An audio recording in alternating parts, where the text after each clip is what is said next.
വൈകുന്നേരം ചായ കൂട്ടാനാണെങ്കിലും ഇനിയിപ്പോൾ ഗൾഫിലേക്ക് കൊടുത്തയക്കാനാണെന്നുണ്ടെങ്കിൽ ഇനി ഇതൊന്നുമല്ല നമുക്ക് കെട്ടുകൊണ്ട് പോവുകയാണെങ്കിലും എളുപ്പത്തിൽ ഉണ്ടാക്കാൻ പറ്റിയിട്ടുള്ള അരിയുണ്ടൻ്റെ റെസിപ്പിയാണേ.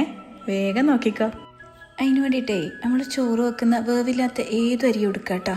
അത് നല്ലോണം കഴുകി ഒരു സ്റ്റെയിനറിലിട്ടിട്ട് വെള്ളമൊക്കെ ഊറ്റിയിട്ട് ഒന്ന് മാറ്റി വെക്കട്ടോ. ഉണക്കിയെടുക്കേണ്ട ആവശ്യമൊന്നുമില്ല. അത് ഇതുപോലെ ഒന്ന് ഡ്രൈ ആയി കിട്ടിയാൽ മതി. ഇനി നമുക്ക് ഒരു ചട്ടിയിലിട്ടിട്ട് നല്ലോണം വറുത്തെടുക്കട്ടോ. വറുക്കേണ്ട പരിപാടിയൊക്കെ ഉമ്മാക്കാനെ അടിപൊളിയായിട്ട് വറുത്ത് തരും. അപ്പോൾ ഇതിങ്ങനെ അരി നല്ലോണം ഒന്ന് വറുത്തെടുക്കുക.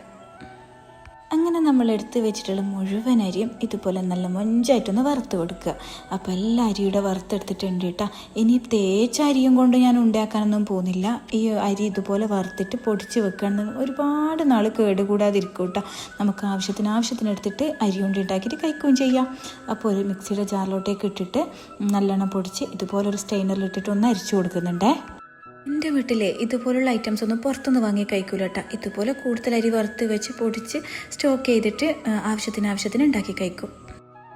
ഇനി വറുത്ത അരിയൊക്കെ പൊടിച്ചതിന് ശേഷം ആ മിക്സിയുടെ ജാറിലോട്ടേക്ക് തന്നെ ഞാൻ കുറച്ച് ഈത്തപ്പഴം ചെറുതായിട്ട് കട്ട് ചെയ്തിട്ട് ഒന്ന് നുറുക്കിയെടുത്തിട്ടുണ്ട് കേട്ടോ. അത് മാറ്റി വെച്ച് അതിലോട്ടേക്ക് തന്നെ കുറച്ച് വെള്ളം ചെറുതായിട്ട് പൊടിച്ചതിട്ട് കൊടുക്കുക. അതിലേക്ക് കുറച്ച് തേങ്ങ ഇട്ട് കൊടുക്കുക.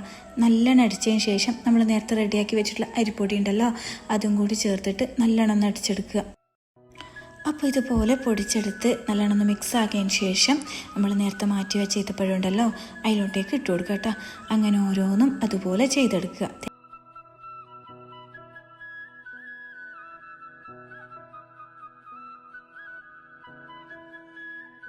അപ്പം ഞാൻ മുഴുവനായിട്ട് അങ്ങനെ ചെയ്തെടുത്തിട്ടുണ്ട്. ഞാൻ പറഞ്ഞല്ലോ അരിപ്പൊടി ബാക്കിയുണ്ട്. അപ്പോൾ തേങ്ങ കഴിയുന്നവരെ ചെയ്തേന്ന്. അപ്പോൾ തേങ്ങയൊക്കെ കഴിഞ്ഞിട്ടുണ്ട്. ഇനി നമുക്കിതിലേക്ക് വേണ്ടത് നിലക്കടല വറുത്ത് പൊടിച്ചതാണ് കേട്ടോ. ഇനി നിലക്കടല ഇല്ലാന്നുണ്ടെങ്കിൽ ഇതിലേക്ക് നമ്മൾ ബദാം പരിപ്പുണ്ടല്ലോ അതൊന്ന് ജസ്റ്റ് വറുത്തിട്ട് പൊടിച്ച് ചേർത്ത് കൊടുത്താൽ മതി കേട്ടോ. ഇനി ഒരു മിക്സ് കൈവച്ചിട്ട് നല്ലോണം കുഴച്ചെടുക്കുക കേട്ടോ. നമ്മൾ ഈത്തപ്പഴം ചതച്ചതും അതുപോലെ ബദാം പരിപ്പ് ഒക്കെ ഉണ്ടല്ലോ ഒക്കെ കൂടി നല്ലോണം ഒന്ന് മിക്സ് ചെയ്തെടുക്കുക. അതിന് ശേഷം ഇതുപോലെ ചെറിയ ബോൾസ് ആക്കിയിട്ട് മാറ്റി വെക്കുക. ഇനി ഇതൊരു എയർ ടൈറ്റ് ആയിട്ടുള്ള കണ്ടെയ്നറിൽ ഇട്ട് വെക്കുകയാണെന്നുണ്ടെങ്കിൽ ഒരുപാട് ദിവസം കേടുകൂടാതിരിക്കും കേട്ടോ. പിന്നെയെന്ന് വെച്ചാൽ ഇത് കുറേ ദിവസം വെക്കുമ്പോൾ ഇതിൻ്റെ മധുരം ഇങ്ങനെ കുറഞ്ഞു പോകും. അരിയല്ലേ, പിന്നെ അതുകൊണ്ടാണ് പൊടിച്ച് വെച്ചാൽ നമുക്ക് ആവശ്യത്തിന് എടുത്തിട്ട് ഉണ്ടാക്കുക കേട്ടോ. കുട്ടികൾക്കൊക്കെ നല്ല ഇഷ്ടമാവും. ഒന്ന് ട്രൈ ആക്കി നോക്കുക. ഈ വെളുത്തുള്ള വീഡിയോൻ്റെ ഒരു ഭംഗിക്ക് വേണ്ടി മാത്രം ഇട്ട് കൊടുത്തതാണ് കേട്ടോ. അപ്പോൾ ഇങ്ങനെ നിങ്ങൾ ഉണ്ടാക്കി നോക്കിയിട്ട് ഫീഡ്ബാക്ക് ഒക്കെ അറിയിക്കുക. ഇതുപോലുള്ള ഈസി റെസിപ്പിക്ക് വേണ്ടിയിട്ട് മിസ്സിസ് കണ്ണൂർ ഫോളോ ആക്കുക. അടുത്ത വീഡിയോ ആയിട്ട് കാണാം.